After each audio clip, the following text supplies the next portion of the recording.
नमस्कार। आज की इस भागदौड़ भरी जिंदगी में मन की शांति है ना, एक ऐसा सवाल जो हम सबको परेशान करता है।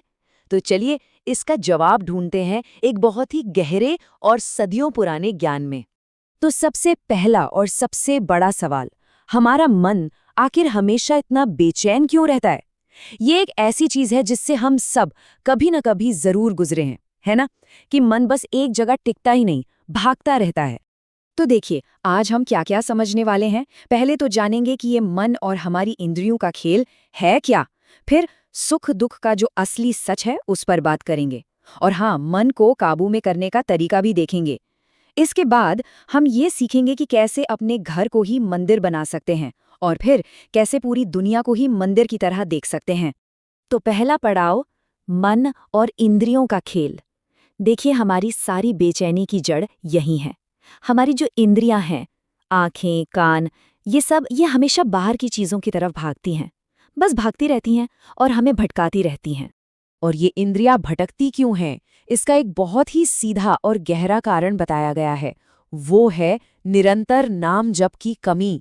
मतलब, जब हम लगातार प्रभु के नाम का जाप नहीं करते तो समझ लीजिए कि मन और इंद्रियों पर कोई लगाम ही नहीं रहती और वो बस इधर उधर भागते रहते हैं। चलिए हम आते हैं दूसरे पॉइंट पर, सुख दुख का असली सच। ये एक ऐसा चक्र है जिसे समझने में हम अक्सर बहुत बड़ी गलती कर बैठते हैं और हमारी ज्यादातर भावनाएं, पता है, इसी गलतफहमी की वजह से पैदा होती हैं। देखिए, आम तौर पर हम सब कैसे सोचते हैं, एक सीधा सा फॉर्मूला है। इच्छा पूरी हो गई तो हम खुश हो जाते हैं, मतलब सुख मिल गया। और इच्छा अधूरी रह गई तो हम दुखी हो जाते हैं, है ना? लेकिन क्या ये सच में इतना ही सिंपल है? यहीं पर एक बहुत बहुत ही गहरी बात सामने आती है। कहते हैं कि सुख की अनुभूति ही दुख की जड़ है। ये सुनने में थोड़ा अजीब लग सकता है ना? पर सोचिए, जो सुख हमें मिलता है असल में वो ही हमारे दुख का कारण बनता है। कैसे? क्योंकि हम उस सुख से चिपक जाते हैं और फिर या तो उसे खोने का डर सताता है या जब वो चला जाता है तो उसका दुख होता है। तो सवाल ये उठता है कि इस चक्र को तोड़ा कैसे जाए, मन को कंट्रोल में कैसे लाया जाए। चलिए अब उस उपाय की बात करते हैं, उस चाबी की जो इस पूरे खेल का ताला खोल सकती है। और वो उपाय है निरंतर नाम जप। इसका मतलब क्या है? बस लगातार प्रभु के नाम को दोहराते रहना, उसका जाप करते रहना।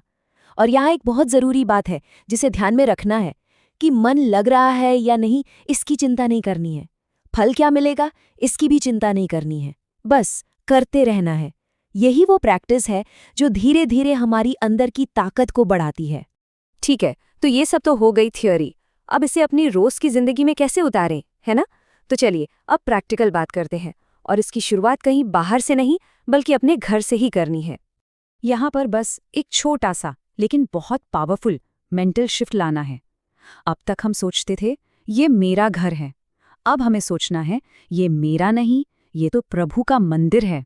अरे भाई, ये घर हमें मिला भी तो उन्हीं की कृपा से है, तो असली मालिक तो वही हुए, है ना? और मजे की बात देखिए, जैसे ही ये सोच बदलती है घर में सब कुछ बदल जाता है। हर किसी का रोल बदल जाता है। अब हम मालिक नहीं, हम सेवक बन जाते हैं। हमारे परिवार वाले वो भक्त बन जाते हैं और घर का हर एक काम, चाहे वो झाड़ू पोछा हो या खाना बनाना, वो काम नहीं रहता, वो एक सेवा बन जाता है। तो अब जब घर का हर काम सेवा बन गया तो ये समझना भी तो जरूरी है कि सेवा का असली मतलब, उसका सच्चा भाव क्या है। क्योंकि सेवा सिर्फ कुछ करने का नाम नहीं है, बल्कि उसके पीछे हमारी नीयत, हमारा इरादा क्या है, वो सबसे ज्यादा मायने रखता है। तो सोचिए जरा, सेवा करते हुए सबसे बड़ी गलती क्या हो सकती है? ऐसी क्या भूल है जो पूरी सेवा को ही बेमतलब बना देती है? और वो भूल है बदले में कुछ भी उम्मीद करना, कुछ अपेक्षा रखना। सच्ची सेवा तो वो है जो बिना किसी उम्मीद के की जाए, निष्काम भाव से। सोचे ना, जब हम किसी मंदिर में जाकर सेवा करते हैं तो क्या हम किसी से कुछ मांगते हैं? नहीं ना। बस वही भाव अपने घर में भी रखना है, बिना किसी उम्मीद के। तो हमने घर को तो मंदिर बना लिया। अब इस सोच को, इस पवित्र भावना को घर की दीवारों से भी बाहर ले जाने का वक्त है।